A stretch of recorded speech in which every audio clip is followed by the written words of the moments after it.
Hello everyone, it's Stanley Pacion, Swedish Internment. It's all bullshit, honey. This talk of visionary moment and prophetic feat, no more than a ploy, another way of me getting into your pants. Yet loving you, no quick turn of verse. I consider it a serious task and put in a dedicated effort. At prognostication, I am gifted. I have always been able to see around corners. On our the first night we had slept together, you may recall, I told you that I saw our future. I knew what was going to happen with us. Allow me this declaration.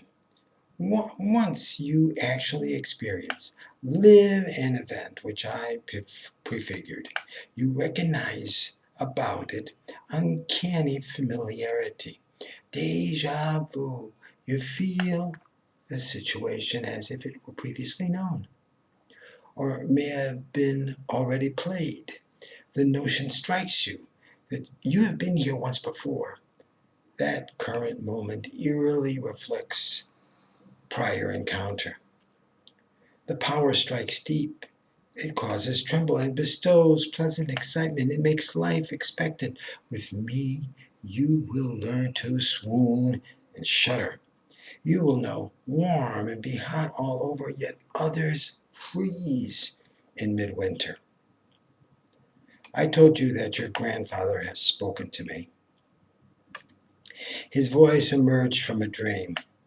Though the setting was familiar, my own bedroom, the light came from afar, suffusing the space and me within it. I dwelled in delicious, excellent hues of yellow and blue. He said that I am the man of the house. He then assured me, he spoke with unmistakable clarity, that happiness the product of our life together.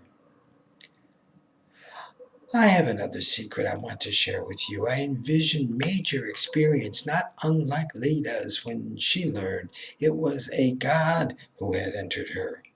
You should know that from you will issue, yes, marvelous to relate, being supreme, a mortal whose life and renown belongs to that golden regal realm where Homer rules king. I slip, revealing more than I intend. I knew it. I knew it early on in life, years before your birth. Within truck farm fields, along the rows of cabbage and corn, my love for you was growing strong. I had sight then, ears to catch the sounds, and nose to whiff out the dreams conferred on me, oracular from on high. I stepped out from the Hitchpost diner. I saw you. It was you. On the packed mud bridle path just ahead by a yard or two, you were down the trail. Your form preceded me, walking apace. This last August 11th, before we had begun to date, between the bed sheets wet from too much sweat, your heat wakened me. I knew the smell of you from the threads of woven cotton. They were your odors bursting up my nostrils, while I, in my bed that lonely summer's night, I had instantly recognized those fragrances. Once I slept with you, once your presence entered my pores.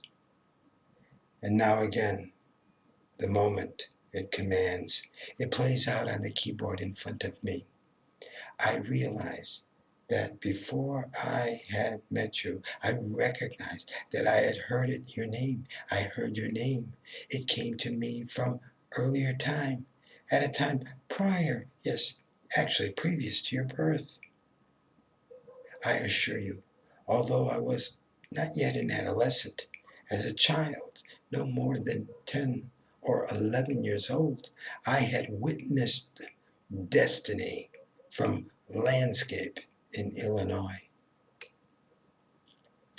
the refocusing veils of shimmer, aurora borealis, the phantasmagoric curtains of shifting colors which at once so utterly present, then in a faint, as if by trick of hand gone, held me captive.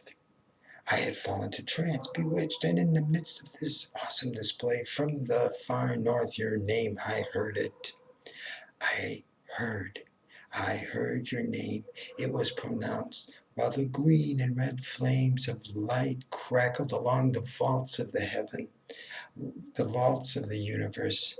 I possessed it. I learned your name from a storm in the heavens.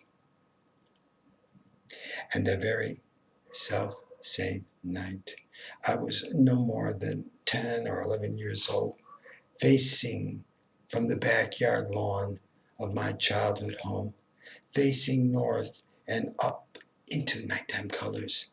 I looked, and now I know that I had glimpsed into the future. I had witnessed destiny from landscape in Illinois. I saw oak trees growing outside an iron fence, and there, above a low earthen mound, a cemetery marker, my name. It was struck upon a gravestone. I knew it. I knew the certainty. The scene, the ground I saw was in Sweden. The green and red flames crackled your name. I learned your name from a storm in the heavens. I was a child, no more than 10 or 11 years old. I stood up upon the lawn at home, entranced, captive, gazing up into the aurora borealis, bewitched. I ascertained a Swedish internment.